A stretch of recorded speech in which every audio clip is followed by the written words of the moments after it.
off tonight. That's kind of unusual. No, it's interesting. This is for Mark, Oh, so I don't okay. want him to forget it. What is it? Well, that's that. Asparagus? That's that. Chipotle or whatever. And then I gave him some seed potatoes that are sprouted. Oh, wow. So if they don't want them, then they can change. I can't grow because You can grow potatoes? I've got nematodes in my ground. Oh, They're a microscopic worm, and they go inside. Here he comes. They go inside of the tuber and they burrow around in the potato, and then They're they get all ruining it. gnarly, and then they don't keep. oh my gosh. Mark, here's your box. Here's your care package. And these are potatoes to be planted because they're sprouted. They're not. Okay. Terry What's thought that? they were. That's that. Come on, what do you pronounce it? Coche or something. I got that back. Well, yeah, because look at it, it's growing. You're supposed to plant it. I wouldn't want to grow those if you paid me. Well, I want you to grow it to see if it'll grow. All right, I'll grow it, just see So what the plant don't looks forget like. it. Don't forget it. I won't. And then I bought a bag of potatoes, and we talked about sharing because I don't need a whole bag. Oh, of planting potatoes? Regular potatoes. Oh, okay. Potatoes. Oh, yeah, because you can't eat that many that fast.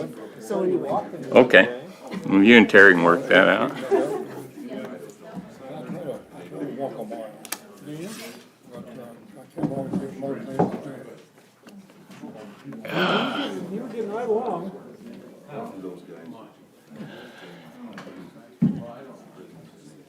Getting ready for the campaign, are you? Gearing up for walking? I'm done campaigning. Oh, you are? Yeah, I'm done, I voted already. I voted today. Good for you. At least you got one vote. No, I didn't because I'm not on the ballot. Right, he did. I couldn't even vote for myself. Well, what a deal. My ballot's in the mountain west. Did they the early ballots have gone out already? Yeah, I've already. Did you? No, wait a minute. I thought you were running. Yeah? I thought you were running. Well, I'm walking. I am, but there's only two of us. Yeah. And so there's no need to have us on the, Oh, I see. Yeah, you're going through anyway.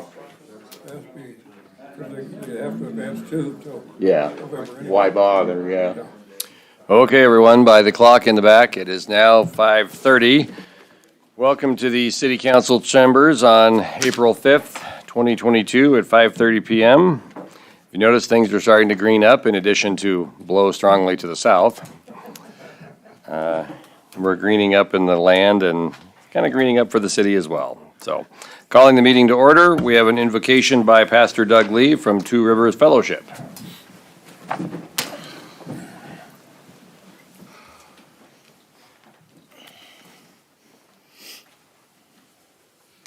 Let us pray.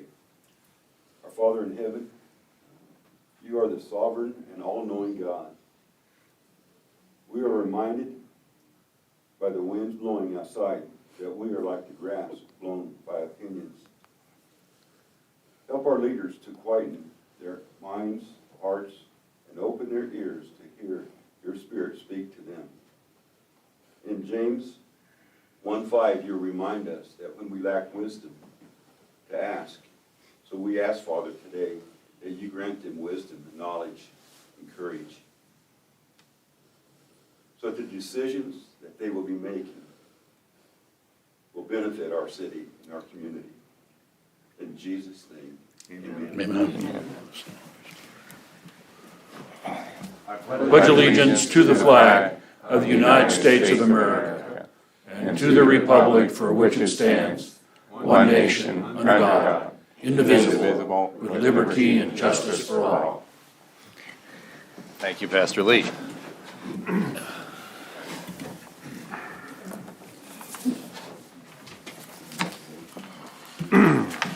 Okay, roll call, please, Angie. Here. Brown, here. Here. Lucas, Here. Gary, Here. Carmen, Here. Baker, Here. Wood. Here. Thank you. Open Meetings Act. A current copy of the Open Meetings Act of Nebraska is posted on the wall at the back of the council chambers. Meeting procedure, the public may address specific agenda items at the pleasure of the mayor. If recognized by the mayor, please identify yourself by stating your name and address.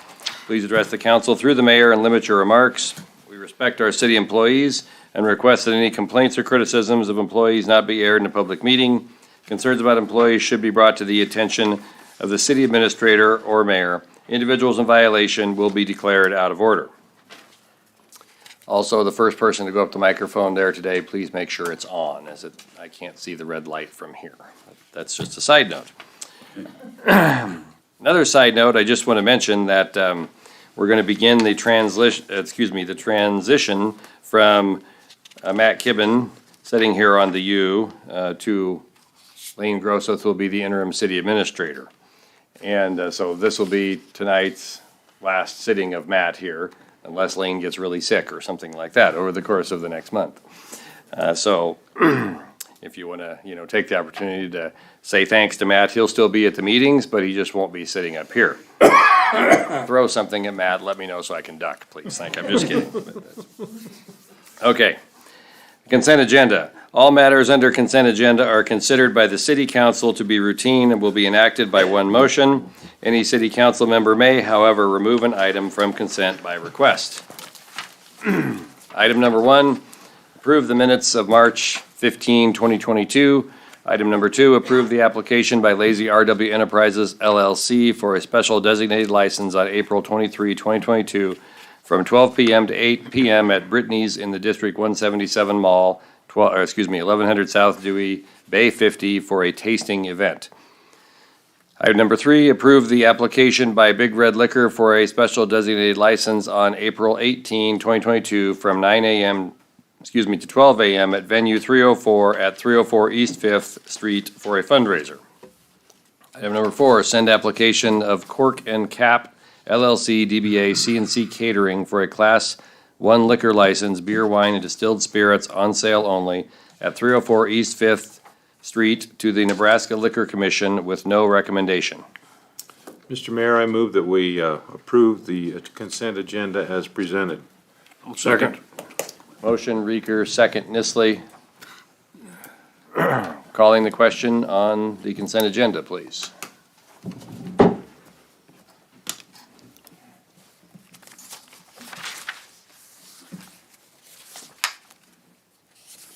The consent agenda is passed. Thank you. Moving on to the regular agenda. Item number 5, approve a microTIF project for MADD Properties LLC to renovate office space as part of a historic building rehabilitation project located at 306 East 6th Street. I spelled out MADD because it just sounds funny to say mad. So I don't think they're upset at all. We would need a motion to continue. I move to approve a microTIF project for MADD Properties LLC to construct 9 loft-style apartments as part of a historic building rehabilitation project located at 306 East 6th Street. Second. Motion Garrick, second Vols. It's actually for an office space. It's office space. Yeah. Yeah. It was corrected, I sent out a corrected agenda. There's a corrected. You get the correct one, Brad. I don't have the correct one. I do. I withdraw my motion. Okay. I would like to make a motion. I move to approve a microTIF project for MADD Properties LLC to renovate office space as part of a historic building rehabilitation project located at 306 East 6th Street. Second. Motion Vols, second Lucas. Any discussion on item number 5? Seeing none, calling the question. Whoa. Oh, I'm sorry, Sorry. Mr. Woods. I apologize. I missed you. Go ahead. Naturally, I have something to say. Well, it's no surprise how I feel about TIF and micro-TIF. I did the figures on what this, what it would add up to. And on 10 years, it would come to about $25,590 that MAD would get back in property taxes. And if they were able to tweak the new micro TIF, that if it goes through and they get 15 years, I don't know if they would be able to, but then we'd be up to 30,000 and change on what they'd get. That's, 30% of the whole job. I don't know if they own these buildings outright, if they still have loans on them. $100,000 to do this seems like a pretty reasonable estimate to me. They have existing businesses in there, so they are collecting rent. I don't see where we need to subsidize them for them to do this project. I mean, we need a new public safety building now, obviously it's gonna be years, a rec center. We have a beef plant coming. We're gonna have so much more traffic. I mean, our roads are gonna deteriorate. We need our property taxes. I just don't agree that the taxpayer should be subsidizing a business that can afford to do this on their own.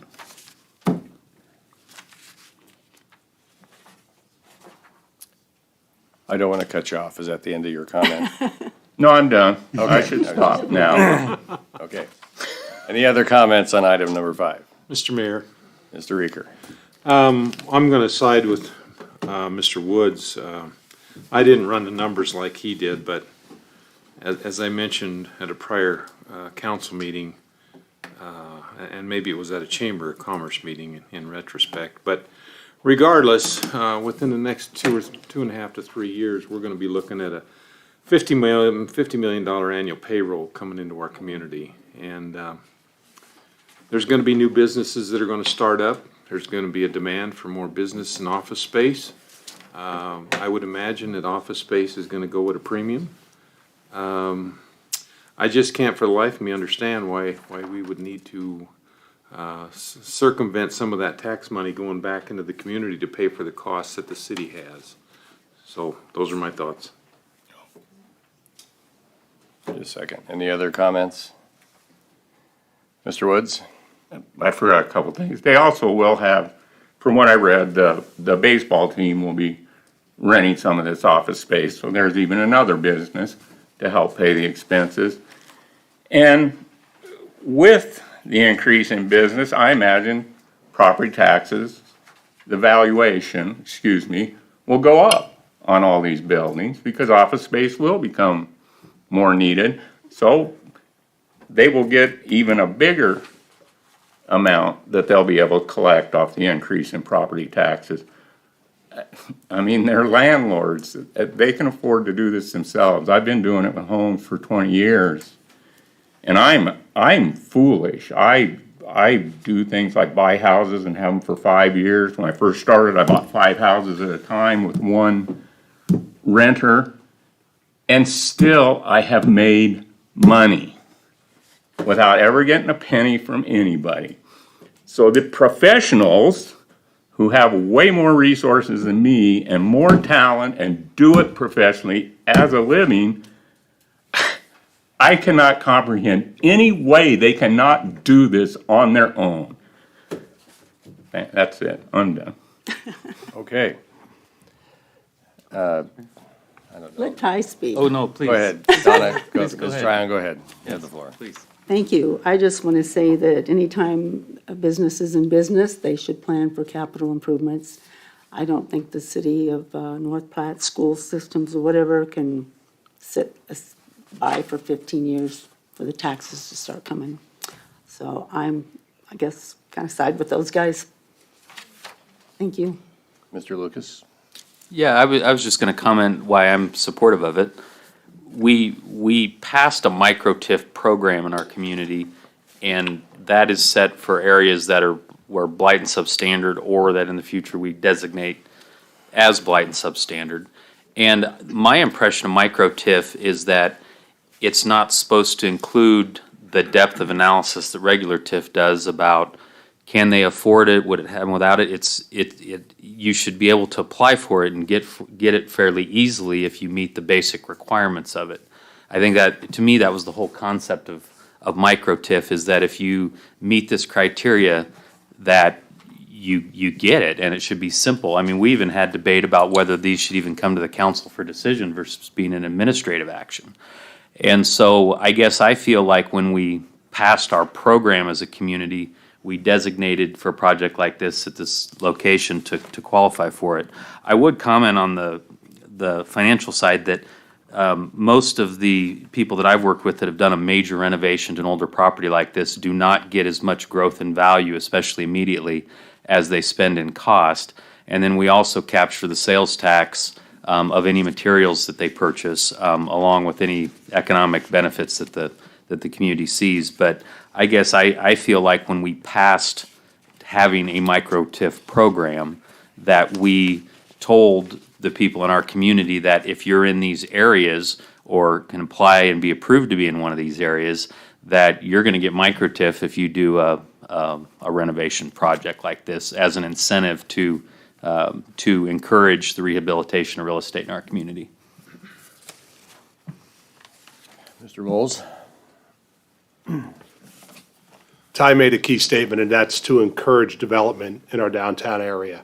I agree. Micro TIF was supposed to be a seamless proposition for an area that's already determined to be blended and substandard. This particular business group, LLC, has done a lot of work already in downtown North Platte that we all are fortunate to have had done off of their own dollars. Can they afford to do this themselves? Probably. Is it our determination to figure that out? No, it's not. It fits in the narrow box that we have termed micro TIF. So if we start bringing financials into the picture, I don't think that's fair for anyone to get crucified or looked at, examined to see if they fit the need or not. Then you're walking down a path. I will approve this because our downtown still needs a lot of rehabilitation, and this is the program that's passed down from the legislature to allow us to do that. So, thank you. Okay, calling the question. No, sir. Mr. Garrett. Oh, I'm sorry, I didn't And see I you, would Judge. too, again, after Brad, of course. I just have a Mr. quick Garrett, comment. you have the floor. I think it's just the conservative in me. I really like tax breaks, and I really like people that are improving our community. So I'm in favor of projects like these and many more like them. So any place I can support things of this nature, I'm in favor of. I see this completely differently. I see this as welfare. The incentive for a business to invest in a property and make rental unions or units or offices is to make a profit, yes. My head's about to explode from this argument. We are going to give these people money, our taxpayers' money. I can't look my constituents in the eye and go, well, yeah, the law says they get it, whether they can afford it or not. This is insanity to me. This is government gone berserk. I'm going to stop. Okay. Mrs. Drowning? I'll make it quick. Okay. Just because our legislature passes something doesn't make it right. I'll just let it go at that. Amen. Okay, calling the question on item number 5. Please vote.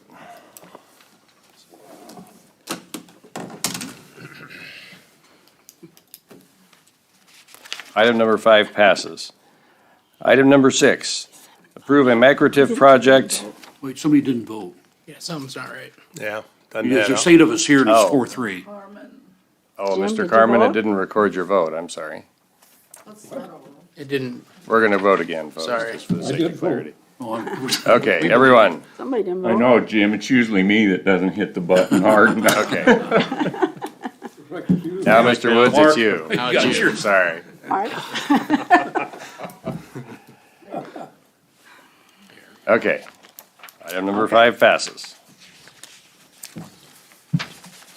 Item number 6, approve a micro-TIF project for MADD Properties LLC to renovate office space as part of a historic building rehabilitation project located at 517 and 521 North Bailey Avenue. I move to approve a micro-TIF project for MAD Properties LLC to construct 9 loft-style apartments as part of a historic building rehabilitation. No. I got the wrong one again, darn I? Try her again. Just change it to office. I move to approve a micro-TIF project for MAD Properties LLC to renovate office space as part of a historic building rehabilitation project located at 517 and 521 North Bailey Avenue. I get it right that time? Awesome. Second. Motion, Garrick, after some consideration, and second, Vols. Do we have any further discussion on, or excuse me, do we have any discussion on item number 6? I have one quick comment, Mr. Mayor. Okay, I have the figures on you this have the one. floor. It would be roughly 31.5 they'd get in 10 years and 47.2 in 15. So if they get it for 15 years, taxpayers paying almost 50% of the bill. And same arguments as before. That's it. Mr. Vols, you have the floor. I stopped down to the tax assessor's office this morning and asked at what interval does she assess property? And they're required, and only have the staff to do it about once every 6 years, okay? So if you think about that, in that 10-year period, it might only get reassessed one time. So I don't know what that does to your numbers, but I think your numbers might be a tad bit inflated because of that. Great point, but I didn't add that in to these numbers. This is figured off what they estimated the increase to be at a flat rate. I didn't even bother to run the other ones because I figured there'd probably be at least a 10%. And, you know, it adds $1,000, $2,000. It's just more money. but we continue to get that property tax The throughout. original, yeah. The original. So if it doesn't get looked at for 6 years, okay, so nothing's changed. So your first 6 years of that, or depending on where the cycle comes in from the tax assessor, so take out that addition, that increase that you're automatically putting in there for the first 6 years or 5 years, whatever, and mark that, take that away. I didn't put that increase in. Okay, I just went off what their estimate sure. of what the increased value would be when the work is done. That's what I used as my figure. Now, if they're wrong, well, I'm wrong, but, And I just want to make one clarifying point. You have the floor. Thank you, Mayor. They don't get that money. They're just not charged the additional. So just as a, education for the public. well, same Wait. thing. Well, if Do you they hand not, do they not pay it in and then get a rebate? No. Okay. That's not how micro-TIF works. But whatever, the taxpayer doesn't get it. Agreed. Right. But they don't receive a check for it. Okay. They're just not charged for it. Just a point of clarification. Okay, but it doesn't make a difference. It comes out the same. I think Mr. Nisley was going to say something, or maybe I misunderstood. Well, I don't have that much enlightening to add, but that's the problem with the TIF idea. That you get the same tax money whether there's a project or not. Here, you're getting the same tax money, plus you're getting improved property and more rental space in in North Platte. That's the way I'm kind of looking at it. You're getting the same tax money, Mark. No, that increase is going to the developer because he doesn't have to pay the increased taxes, okay, which takes it away from the citizens. Well, the thing of it is, if they don't do the improvement, Oh, they then you don't get the tax. I'm sorry, I mean, Jim. that's the I shouldn't argument. I mean, you're here to interrupted say you. they won't do it. Well, you know, all I'm trying to say is that that's what the legislature passed, and I understand this argument, whether it's right or wrong or what indifferent, but, this is a groany thing. Yeah, And I don't, as I understand, Mike's not a big liberal as far as taxes is concerned, so he must have seen some benefit to this. That's Well, kind of the way I look yeah. at this. I don't know what's in Mike's mind. I think he was just trying to help the little guy out. I've been against it since he told me about it. Okay. Mr. Lucas, you have the floor. Yeah. And Mr. Woods, I appreciate your consistency on this issue. But I just want to reiterate that, again, the only thing that is rebated is what would the growth of taxes would be during that time period. Then it comes back on the tax rolls. And this is designed to encourage people to make investments in our community. And I do think this law, a lot of people supported this law because they felt like large developers were getting these big TIF incentives and people doing normal everyday projects didn't have that opportunity. And it was designed to try to, I think, help level that playing field at a low cost and streamlined position. When we look, I view it like if this city council passed a rec center or a pickleball court, and this body made that decision, we don't check everybody's tax return to see how much to charge them to get in the door. We don't charge somebody who has more means more to get into our rec center. We don't charge them to play pickleball, and we don't somebody else. But that's what you're advocating for with microTIF. You're advocating for us to pass, that we've passed a program as a city, and then to treat people differently who want to fall within that program. And I just think that's fundamentally a wrong way of looking at it, in my opinion, because we have passed a microTIF program. But I do appreciate your consistency on this issue, but I would encourage you to think about what's intended to be fair for all with this program. Mr. Lucas? Hold on, Mr. Woods, you have the floor. I wouldn't vote for anybody to get micro-TIF. I'm very adamant on that. I could have been the first micro-TIF recipient. I have a little house I did in a blighted and substandard area. I could have gotten about 13 grand for it. It would be wrong. I would be taking taxpayer money to enrich myself.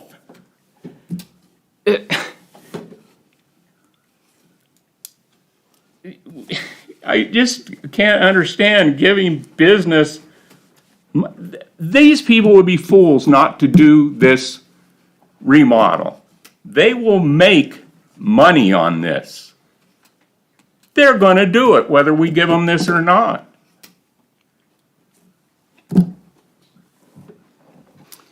Mr. Reeker, you have the floor. Thank you, Mr. Mayor. I just want to make a comment about the fact that the council did in fact pass the micro-TIF, and I believe I voted for it. At the same time, just because we passed it doesn't mean that we should give a rubber stamp to everybody that wants it. You know, we have an obligation as a council to review all of these documents, and some, in my perspective, we're going to say yes to, and some we may say no to.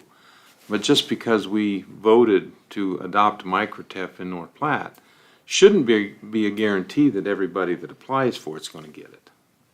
Thank you. Ms. Tron, you have the floor. Or we just give it to everybody who applies if we want to treat everybody the same.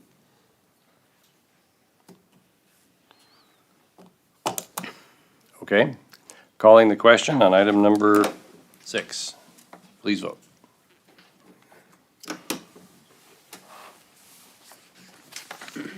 Item number 6 passes. Item number 7, adopt resolution to approve the name change of Sunrise Drive to College Drive.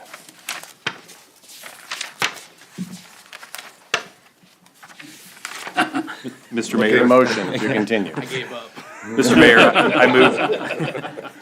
I move to adopt the resolution to approve the name change of Sunrise Drive to College Drive. Second. I'm sorry, who was the second? I didn't, okay. Motion Lucas, second Reeker. Any discussion on item number 7? Mr. Carmen, Why are we doing that? where's Brent? Brent, would you come up here and enlighten us as to why we're doing this? Please.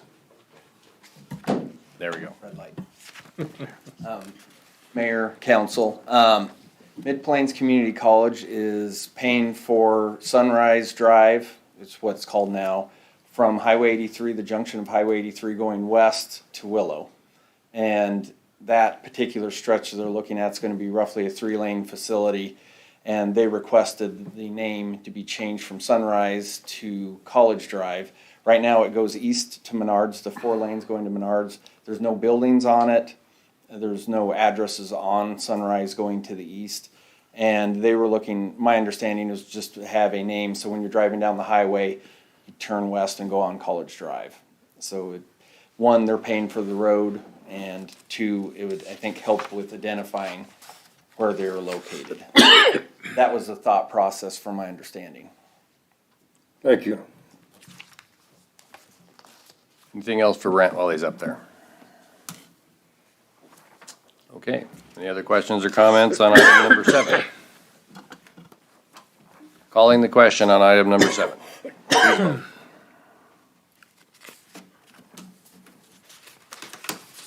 Item number 7 is passed. Item number 8, approve the bid in the amount of $1,797,976.50 to authorize mayor to sign contract for Special Water Improvement District Number 4 with Midlands Contracting, Inc. of Kearney. Mr. Mayor, I move to approve the bid and authorize the mayor to sign the contract for the Special Water Improvement District Number 4 as presented in the council materials. Second. Motion Reeker, second Nisley. Any discussion on item number 8? We have Brent here who can enlighten us if we would like to hear something about it. Seeing no discussion, calling the question on item number 8.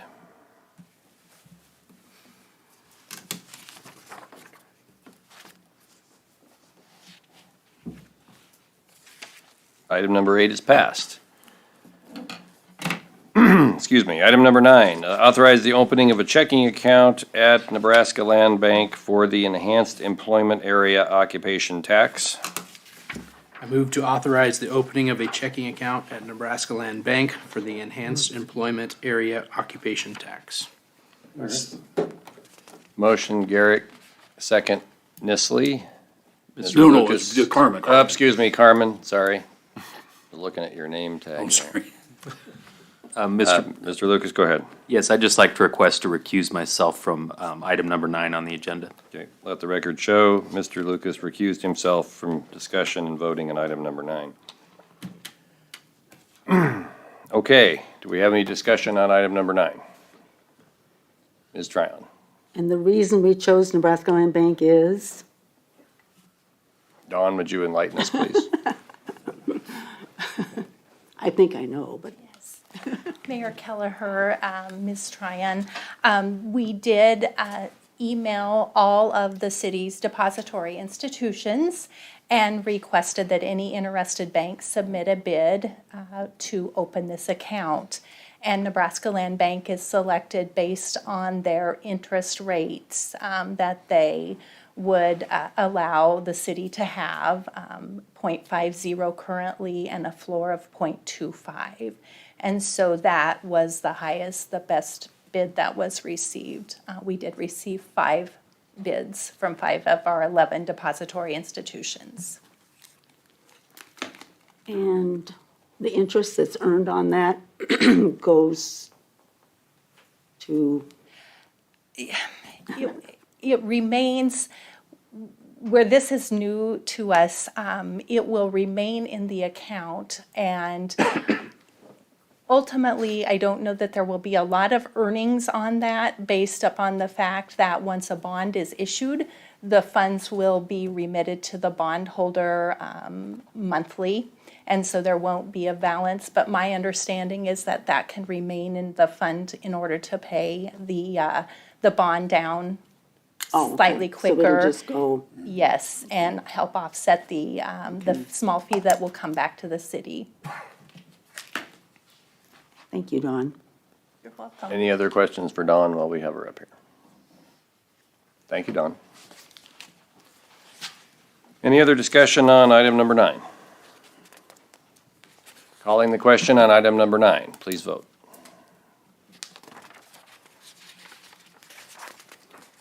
Item number 9 has passed. Item number 10, adopt the resolution amending the user fees resolution for fiscal year 2021-2022 for the police department to add UTV registration fee in the amount of $50. Mr. Mayor, I move to adopt a resolution amending the user fee resolution for fiscal year 2021-2022 for the police department to add UTV registration fee in the amount of $50. Second. Motion Reeker, second Garrick. Do we have any discussion on item number 10? Ms. Tryon, you have the floor. I would just like to know from A to Z exactly what takes place. Because today I heard that the police department went to the resident and did an inspection. And so is that going to be what we commonly do? Because they haven't been inspected, they can't drive to the police department. I mean, I don't know. And then who collects the $50? Where does that go? Chief Just want Reeves, to know would you about the enlighten us program. on the process, please? Yes, Right. Mayor Kelleher, members of the city council. We've kind of, I mean, this is a first, so this is, the process is we've developed it because they can't drive it the first time. If they were to trailer to bring it in, and that's Okay. their way of travel most of the time, then we'll inspect it at the police department. But what Okay. we've told everybody up to this point, you come in, settle up with our office staff, they collect the money, they'll issue the plate. We'll get a telephone number from them and a time period that we can call that number and try to get an officer out to do the inspection. So the first year, we're trying to make ourselves available so that we can go to wherever we have to inspect the vehicle. But then after that, when they come in to renew, if they bring the vehicle, they can bring the vehicle into the Either police way. department at that point, so, So when they pay their $50, they pay it to the police department? yes. And Our office will then- collect that. They'll issue the plate at that time. They'll give the person the plate Okay. in the inspection form. We're gonna give them a copy of the ordinance, so that Okay. everybody has a So copy of they the know. ordinance and the rules and regulations. And then those funds go to the city Get remitted back to the Okay. city weekly. weekly? Okay. Thank you. Mr. Mayor? Mr. Reeker, you have the floor. Chief, that's an annual registration, right? It is.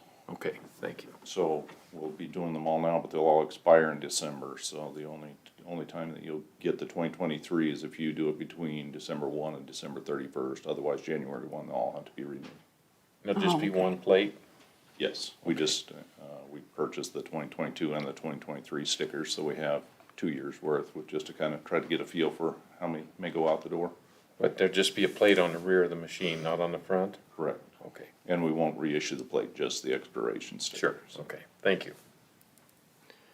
I think I saw Mr. Wood's hand go up first there, so Mr. Woods, you have the floor. Chief Reeves, I got a dumb question. I assume the plate is included in the $50 registration fee. There's not a separate charge. Correct. Okay. Mr. Garrick? Chief Reeves, I assume, I understand the initial inspection to make sure they have all the safety equipment. You aren't going to be doing that every year annually, correct? You just reissue new? Or how will that process work? I'm envisioning that we probably wouldn't if they're bringing the same machine back to us. Right. I guess if they're not in compliance, they'll get stopped by one of the officers on the street, but I don't see that we'd go out and run through the same inspection again unless the machine had changed.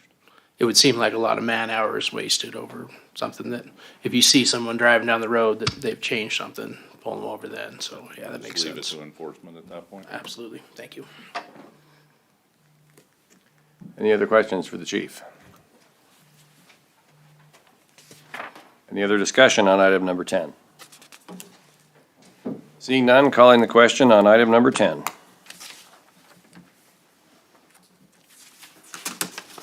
Item number 10 is passed. Next, we have a public hearing.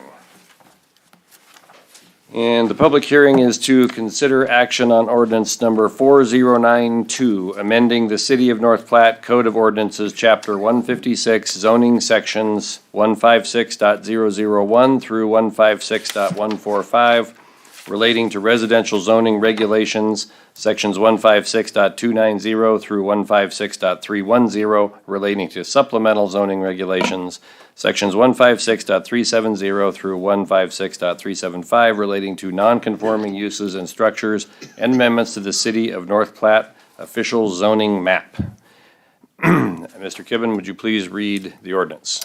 An ordinance of the City of North Platte, Lincoln County, Nebraska, amending Chapter 156 zoning sections 156.001 through 156.145 relating to residential zoning regulations, sections 156.290 through 156.310 relating to supplemental zoning regulations, sections 156.370 through 156.375 relating to non-conforming uses and structures, and amendments to the City of North Platte official zoning map, repealing all ordinances or parts of ordinances in conflict herewith, providing for the effective date and publication thereof in pamphlet form. Thank you. Okay, opening the public hearing on item number 11. If anyone would like to speak on this subject, please approach the microphone and let us know what your thoughts are.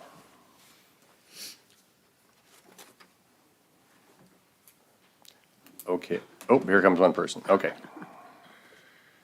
Hello. Kelly Dykeman, and I live at 2502 Cedarberry Lane. I'm really want to thank you all for working so hard to be able to work within the city and new people to get new housing. I have a couple questions. I'm concerned, confused. Cargo container dwellings? A dwelling unit constructed of one or more new or used cargo containers used for multi-modal shipping and meeting the definition of a dwelling above. So I can stick that in my backyard and rent it out to somebody? Do I understand that correctly? So just so we're clear, public hearings are primarily for you to give us your opinions, Okay, not for us necessarily to answer questions. However, since that is a question many people may have, I'll ask Judy, who's the expert on this, to come up and answer the question. In the Thanks, future, if throw you her have under the bus. questions, please schedule a little time with Judy. She'll be happy to answer every question you have. Okay? well, that's a good thing because there were like 60-some pages in here and that was the main one that I had. Okay, So you well, guys that's are good. pretty lucky there. Thank you. So, Judy, go for it. Okay. Mayor, Councilman, the short answer is yes, you can do that. The long answer is it will have to meet certain criteria. No, you're not going to be able to just take a cargo container and simply put it in your backyard and rent it out to somebody. It does have to have footings, foundations. It does have to meet certain criteria to make it a livable dwelling, okay. so. So is all of this then, all of this rezoning and stuff, how are you going to, that's a concern. How are we gonna add in extra houses and dwellings without, adding in and annexing more area? Now, I know we're going to annex the airport, so how are we going to do that within the area that we have? That's a concern. That, is there some state requirement that we have to have in order to do all of this, to rezone all of this? Not quite sure I'm understanding all of that. And those are some concerns that everybody's going to have, so, so anyway. I hope you don't close it out tonight so that people can still come and express their concerns and their opinions, so thank you for your time. Pretty unlikely we would close it in one reading, so. Thank you. Anyone else? Going once, going twice. I move to close the public hearing. Okay. Second. Was that Mr. Reeker? Or was that? It was. Okay, thank you. My ear must not be working on this. Well, I've got a kind of, yeah. I do. Okay, okay. Motion, Garrick, second Reeker to close the public hearing. Calling the question and closing the public hearing. Please vote.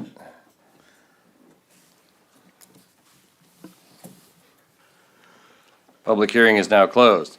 Council will now consider action on ordinance number 4092, amending the City of North Platte Code of Ordinances, Chapter 156, zoning sections 156.001 through 156.145 relating to residential zoning regulations, sections 156.290 through 156.310 relating to supplemental zoning regulations, sections 156.370 through 156.375 relating to non-conforming uses and structures, and amendments to the City of North Platte official zoning map.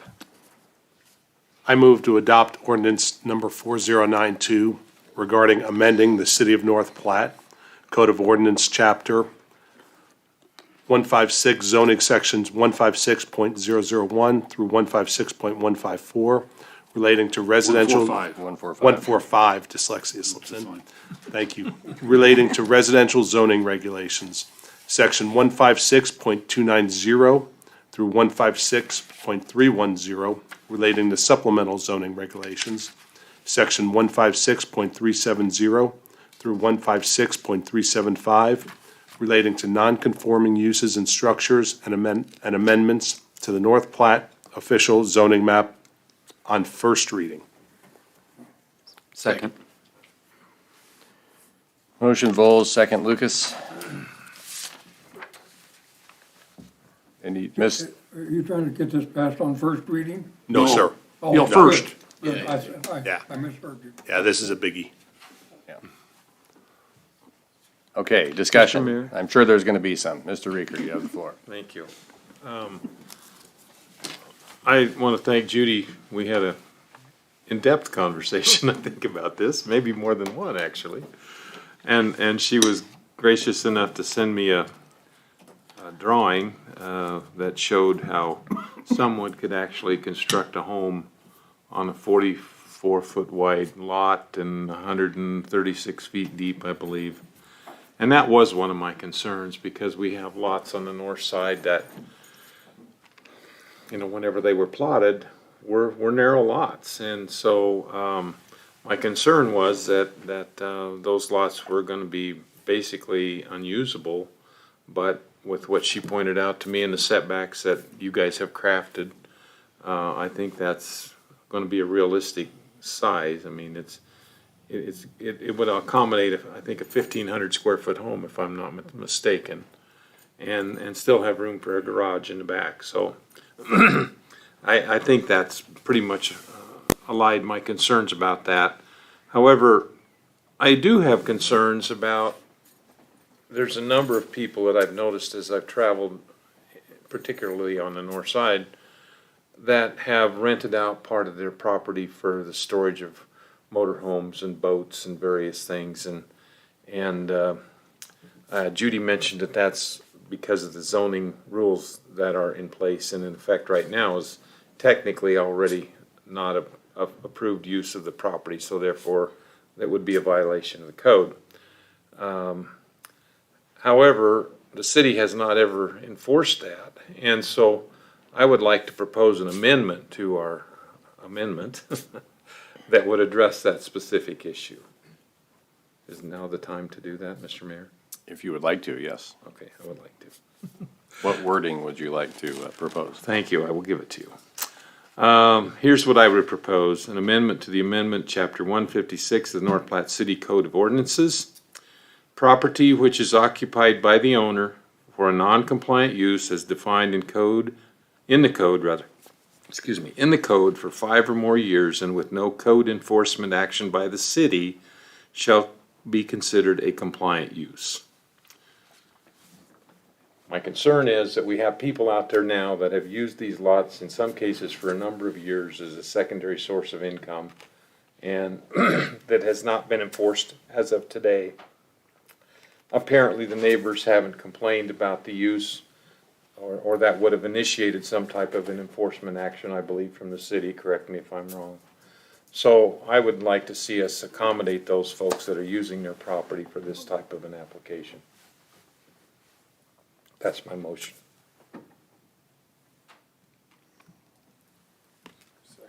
Anybody record the exact wording? I've got it here.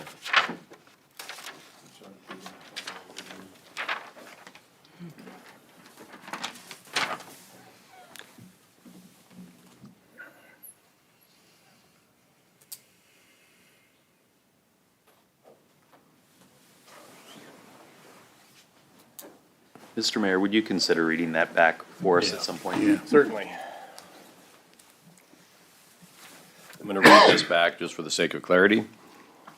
Amendment to the amendment, Chapter 156 of the North Platte City Code of Ordinances. Property which is occupied by the owner of a non-compliant use, as defined in the code, for 5 or more years, and with no code enforcement action by the city, shall be considered a compliant use.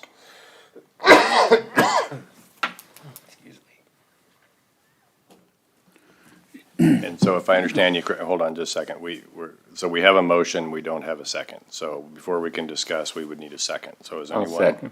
I'm sorry, Mark, you'll second. Okay, so we have a amendment by Reeker and a second by Woods. Okay, now we can discuss. Mr. Carmen, you had your hand up. Seems like if we do this, we might open up a jar of worms here that we're not gonna like. Because if people take advantage of that change throughout that was written that way to begin with for a reason. And just because we have not enforced that to the letter of the law, doesn't mean that we should accommodate it now. It's just my thoughts. Mr. Mayor? Mr. Voles, you have the floor. I also believe that there's another process that the property owner could go through, and correct me if I'm wrong, Judy, but they could come to planning and then city council for a conditional use permit to utilize that. Here, I think it stays with the property as opposed to the property owner. So once that 5-year period is passed, it stays there for infinity, where at least through the conditional use permit side, it would stay just with the property owner at that time. If someone else purchased that property, they would have to go file another conditional use permit, if I'm not mistaken. But Judy, correct me where I'm wrong there. Councilman, Mayor, you're correct. There's a lot of different conditional uses that can be allowed in residential areas, commercial areas, depending on the zone that they're in. I completely understand what Councilman Reeker is looking at. It makes me very, very nervous to pass something like that, simply because we have one code compliance officer and there's 11,800 and some odd, not 100% correct, 11,800 and some odd different properties that are zoned differently in the city of North Platte. And for one person to continue to, hit all of those. And if someone has been there, I understand that, but if you're in a residential neighborhood and there's a property that someone is renting out illegally currently, and then this property owner moves, what does that do to the value of the property? Zoning is there to protect the value of property or property values. And if you allow that grandfathering, for lack of another word, what's that going to do to property values? That would be my big hesitation with that. There are non-compliant properties in the city, and we're doing our best to do what we can with those. Judy, just for clarification, we had a conversation a couple of weeks ago. Recognizing that we have one code compliance officer, but the reason we have one code compliance officer is how do we take our complaints? Or how do we address code compliance right now? Right now, code compliance is based on a couple of different ways. They are phone-in complaints. People drop by and give complaints. We can take complaints from other employees that are out and about and happen to see something. So it is on complaint basis pretty much at the present moment. If I may, and I appreciate what you're saying, Judy, and I appreciate what you're saying too. Living in North Platte, we're all aware, a lot of people have campers and they have boats. And, I think that we have to be sensitive to this issue, because if we outlaw, they're gonna end up on the streets. You know what I'm saying, is they have no place to put them, so now they're gonna be on the streets and we create another problem. I kinda saw something like this happen once before. It had to do with a business, this is years ago when I first started on the council, that prohibited smoking on their property. And a legitimate reason for doing so, but then the employees on breaks would go out into the street and then across the street on the neighbors' yards and smoke and throw the cigarette butts on the ground. Maybe Jim remembers this. And, so I mean, we can have some unintended consequences. I think we need to be receptive and I don't know necessarily if Ed's motion solves the problem. But I think, it might be to the benefit of the city that, some of this is being done to make sure those boats and those campers are not on the street. I'm just telling you, I think we need to have some availability. That's just my thought. I think, I like your motion, Ed. I don't know if it solves the problem, but I think we need to address this.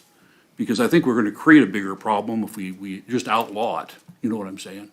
And I don't think, we completely are out, I mean, right now it currently is an illegal use because a residential property does not allow you to conduct commercial business on that residential property. We're not changing any of that by this code. That would remain the same. Because in a residential neighborhood, you are to conduct, what is typical of a residence. Conditional uses solve some of those problems. I don't know if a conditional use for that particular issue would be the way to go, but it does solve some of those issues when it comes to people running small businesses out of their homes or on residential properties. And in some of the residential properties, some of the residential neighborhoods, you can do small businesses, office space, that sort of thing. So this isn't really changing any of that part that currently exists. It's just, you've got to remember that zoning is there to protect property values. And that's kind of the point of what zoning is.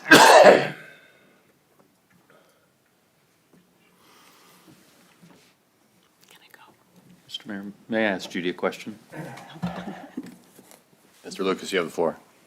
So, as this is proposed, I see it's the one night I didn't bring my iPad with me where I could look at the zoning. This could apply to a lot of other situations, couldn't it, other than just a situation where somebody's rented out a little space for a boat? Because, I mean, it's not specific to boats or specific to RVs, right? I mean, this is very general, right? So are there other items this would be applicable to that would create this grandfathering? I guess.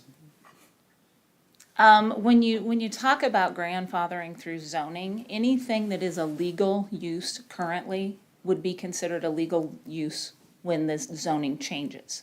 So anything that is currently now legal would remain legal when the zoning changes.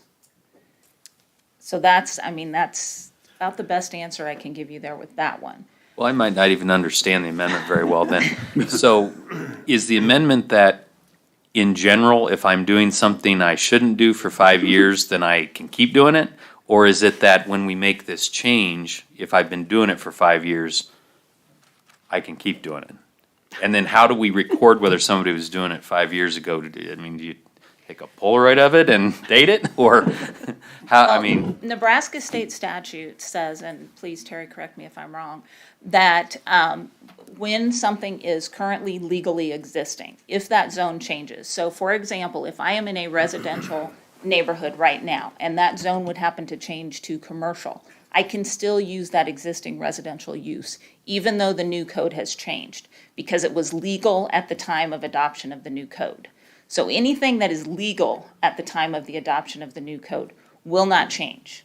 So if it was legal at the time of the adoption, that is continued, so that is what we consider then a non-conforming use or a non-conforming structure, whichever the case may be, and that can continue until such time as that use changes. Now, anything that is currently illegal, and again, Terry, please correct me if I'm wrong, anything that is currently illegal and is not made legal in the new code is currently illegal and will remain illegal.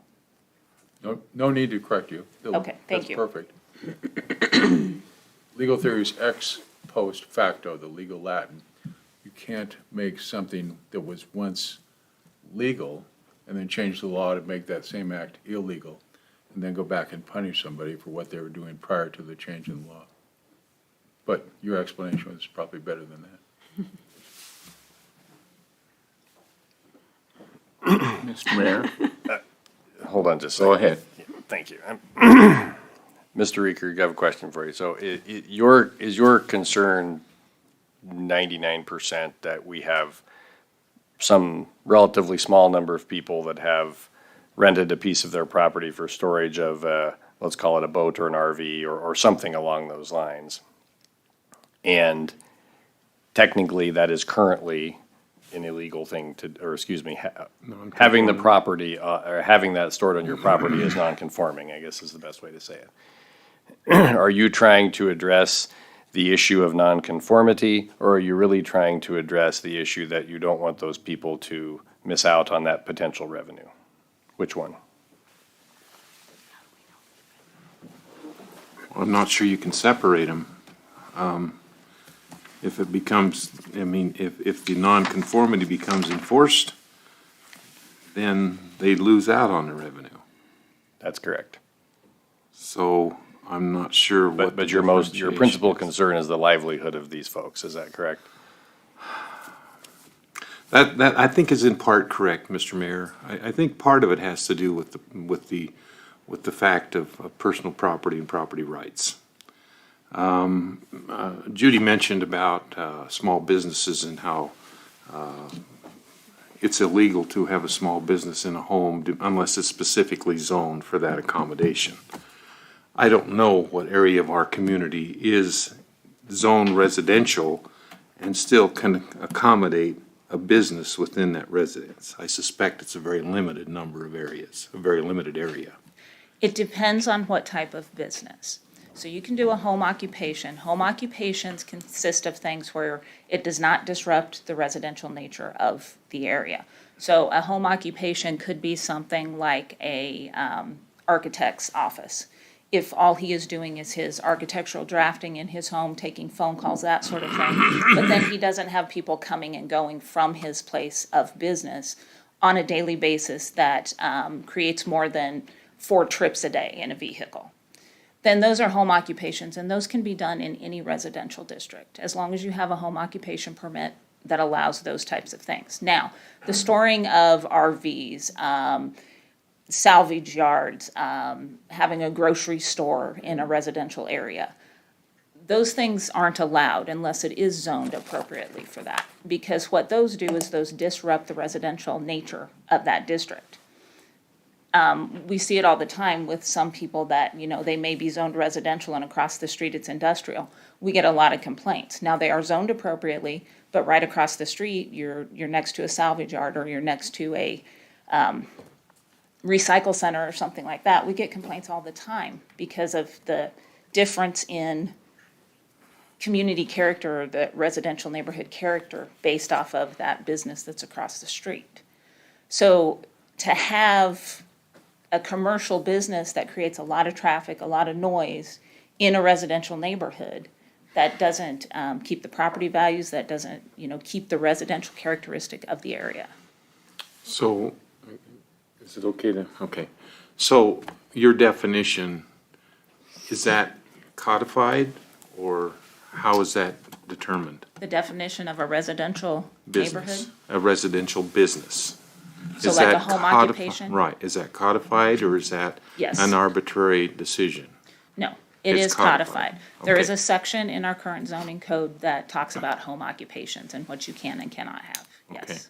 And that is not on the table in these regulations. That is a separate regulation. Okay, I wasn't aware that that was part of our current code, Yes. actually. I guess, Mr. Mayor, to answer your question again, or not again, maybe better.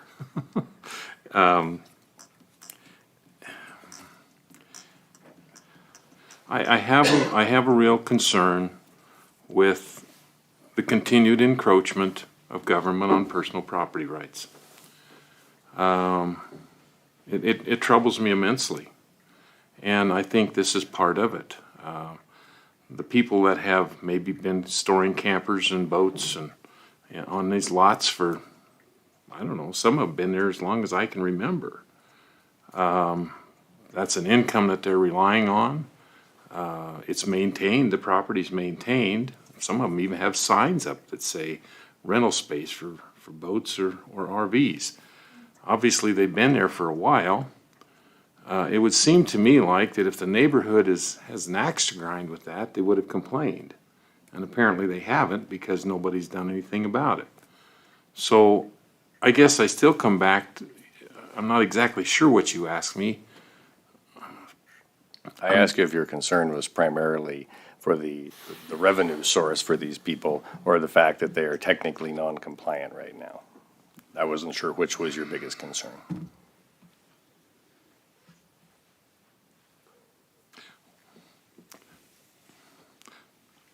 Well, since they're technically non-compliant, if somebody complains, then the city would, if I'm understanding correctly, would probably take some kind of an enforcement action against them, in which case they would lose their revenue. Theoretically, although they could shoot to be rezoned or something along those lines, so Or they would secure come into compliance. Conditional use permit. Yes, it is. I mean, they have avenues today to become compliant for a regular situation like you described. Yeah. I'm not sure I can answer that because I'm not sure that they're really separatable, Mr. Mayor. Okay. I'm going to go with Ms. Tryon because I saw her move first, so. I just want to make a couple of comments. I guess you're talking about people having or working from home. COVID-19 created some of that.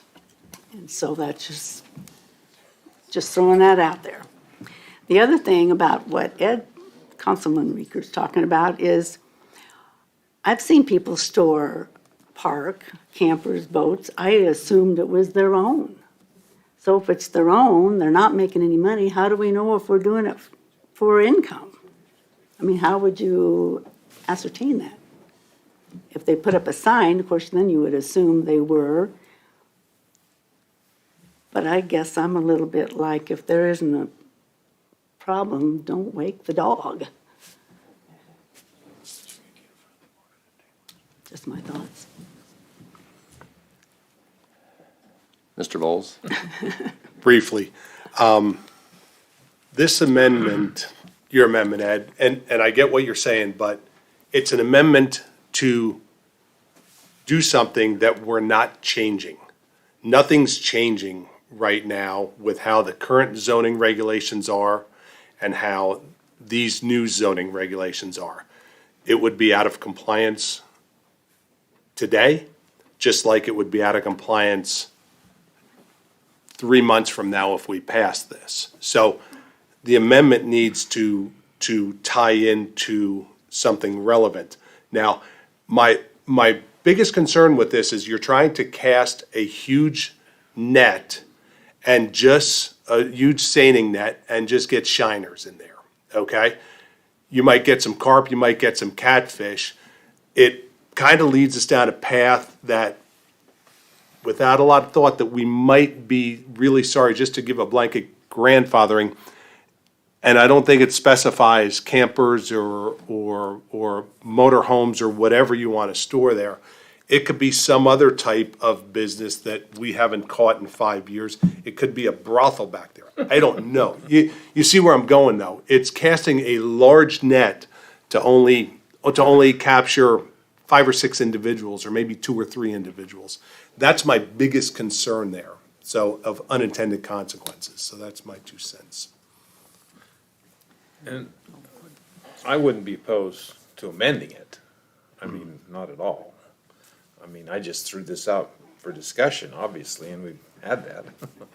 But I guess my concern, I think, to me at least, is still valid, that this is personal property, and ostensibly, it's illegal right now to be doing what they're doing, and it's not being enforced. But the new administration, the new administrator may decide a different course. And so now all of a sudden we have a different tack on how we're going to enforce the rules. And now the property that I've been using as a source of residual income is evaporated. Mr. Mayor? Mr. Lucas, go ahead. I would tell you, Mr. Reeker, that I have more concerns about the technical idea than I do like the philosophy behind it, because I generally believe in the more freedom we can give with property rights, the better. I'd rather see us look closer at what's allowed in a occupational or home occupation area and look at that. I mean, I think of the situation that pops up periodically of the residents that has regular garage sales and then all of a sudden has more regular garage sales, and if the neighbors get concerned about that, I know that falls into this world. I'm worried about how you would measure that, how you would fairly enforce it, how you would document it, the burden we'd put on staff. And so again, I'm not totally against the philosophy behind what you're looking at. I'm just concerned about this approach on it versus going back in and looking at that particular area if we want to. Is it, sorry. I just have a question for Judy. Go ahead, So, Donna. so if these changes are adopted, how is that going to affect enforcement? Is it going to make it easier? The Or- way that these are written for residential regulations right now, it does clarify a lot of things that, if I were to have a different job, or if Dave Hahn, the building inspector, were to get a different job and the new person came in, they could kind of just step into where we're at. Whereas the way that the codes are right now, there's some instances where it's pretty vague. This clarifies it a little bit more. Plus, it also allows for types of developments that we didn't allow before without jumping through a ton of hoops. So it actually opens it up a little bit. For example, townhome development. Right now, currently in our code, we do not allow townhome development because we don't allow 0 lot line setbacks. So in order to do a townhome, and people say, well, we do have those, which is true, we do. But in order to do a townhome, people would have to jump through either going through a condominium type agreement, or they would have to jump through going to the Board of Adjustment and get the lot line setbacks changed. This makes it easier. So something like a townhome development is something you can come in, get a building permit for it, pass all your inspections, you're done. You don't have to worry about doing, going before the Board of Adjustment or anything else. It also opens up secondary dwellings, which is something that currently right now you can't do unless you do a conditional use to get a secondary dwelling on your property. This would allow that to occur under certain circumstances with some regulations on it. The size would be dictated, but that would allow for that second source of income or, whatever that people would want to do with that we currently don't allow. You have to go through Planning Commission, City Council, public hearing in order to do something like that. So this is actually making it a little more clear and, yes, a little bit more easy for the home owner or the home developer to create some of those different types of housing that we do need in the community. Thank you. And if we're finished discussing Ed's, I want to say something about this. I just wanted, a point of order, do we get a second on Ed's? Yeah, we did. Okay, so Oh. then we probably Mr. need, Woods, second. probably need to vote on that at some point. Not trying to run the show, but, I appreciate that. because I don't, You are the I don't, president of the Mayor, I don't run council, the so show. Mr. Mayor, I'd like to make one comment though before we vote on it. Why not, Mr. Woods? Go ahead. Thank you. Me, it's the, private property rights, which are disappearing in this country. The city, to my knowledge, still has an ordinance for home businesses that you have to apply and get a permit. Years ago, I did this, and I was turned down because I was using my garage as a warehouse, and the business had to be contained in your home. Well, I was grandfathered in because I've been doing it forever. Since I opened my carpet store, my garage was a warehouse. But every tradesman almost does this. I mean, their garage is full of their equipment, the parts they need, and everything. And I guess technically they're violating the law because they're using their garage as a warehouse. So something like this would protect them. They've been doing it for 5 years. They're good. And as opposed to this traveling with the property, well, if I'm doing it and I sell my house, the next guy, what's he gonna do? He's not necessarily gonna do the same thing if he's parking campers and stuff there, the next guy isn't gonna necessarily do it, so. I just think it would give home businesses a little protection, which actually is a huge industry everywhere. Judy? Home occupations, that is not addressed in this current amendment that you see. We do have a home occupation regulation. This is, in my opinion, step one of a whole entire zoning code rewrite. We will be looking at commercial properties, we will be looking at industrial properties, and when we do that, we can revisit the home occupation regulations. And maybe that's where something like this should be changed. Instead of just limiting it to the few that we have in that current regulation, maybe we expand that or look at expanding what would fit in a residential neighborhood as a home occupation and what may or may not fit. That would be a suggestion from the zoning side of it. That way, it's not, something that is so wide-reaching, and then at that time, you can sit down and specifically say, okay, this would be what we would allow as a home occupation, this, and this. Right now, we only allow a few things, and one of those, you are correct, that you cannot store things outside in a building that is not attached to your residence. That is how that home occupation regulation reads. And maybe that does need to change. And that is something that, we're looking at the whole zoning code rewrite. There's no reason why we don't put that in there when it comes to the home occupation section. That is just not part of this right now. This was just focusing, we took it in pieces to make it a little bit easier, and this is just focusing on the residential properties right now. Mr. Garrett? Thank you, Mayor. I appreciate where you're going with this, Councilman Raker. My heart's with the people that are out there grinding and making money. I mean, those are my people. So I truly appreciate your heart behind this, because I think it's something we should address.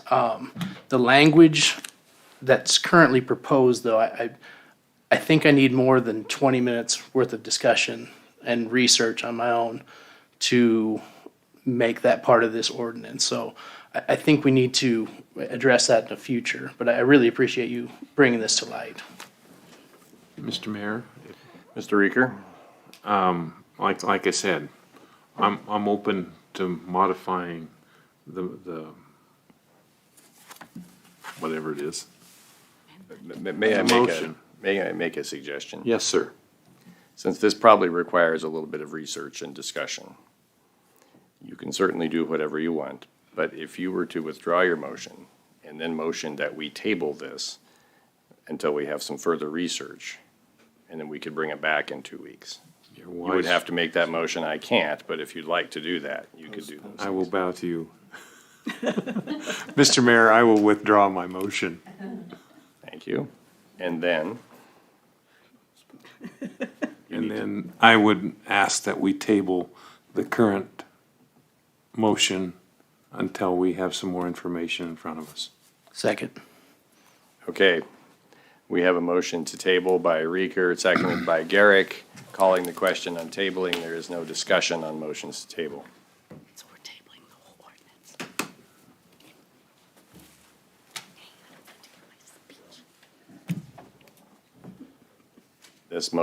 Item number 11 is tabled. We will continue work on it with Judy's expertise over the next 2 weeks and bring it back to the council at the next meeting. Thank you, Mayor. You're welcome. Item number 12, approved claims. No. Whoa, whoa, whoa. Whoa, whoa, whoa, We haven't passed item number 11 we haven't done yet. anything with this yet. Yeah, Excuse me, I got ahead of myself. the amendment was tabled. No, the amendment was withdrawn. Item number 11 was That's not tabled. the way I The understood item it. was tabled. Oh, Yeah, 11 was tabled. I think there's some confusion. Yep, yeah. No, just his amendment was tabled. No, he withdrew it. Withdrew the amendment. Yeah, I misunderstood Tabled. that. It's done. Agenda 11 has What did been- you We're on record, 12. Angie? I'm so confused. Yeah, I think. So. Table 11. He withdrew his amendment and tabled the main motion. That's what happened. That was the But motion. he didn't make the Okay. motion. I made the motion for this. He made an amendment to the motion, so we're tabling his amendment. Oh, he withdrew it, and then he He withdrew made a it. motion to table. Yeah. We're on 12. Okay. Okay. Next time, Pete, you'll get your chance. Robert's Rules of Orders. I'll try to be more clear next time. Yep. Okay. Do we have a motion to approve the claims? Mr. Mayor, I move that we approve the claims. Motion Reeker, second Carmen. Any discussion on the claims? Calling the question on the claims, please. It's always good to pay your bills. Claims are paid. Public agenda requests. We respect our city employees and request that any complaints or criticisms of employees not be aired in a public meeting. Concerns about employees should be brought to the attention of the city administrator or the mayor. Individuals in violation will be declared out of order. This is the section of the agenda. If anyone has a public agenda item request, please approach and say so.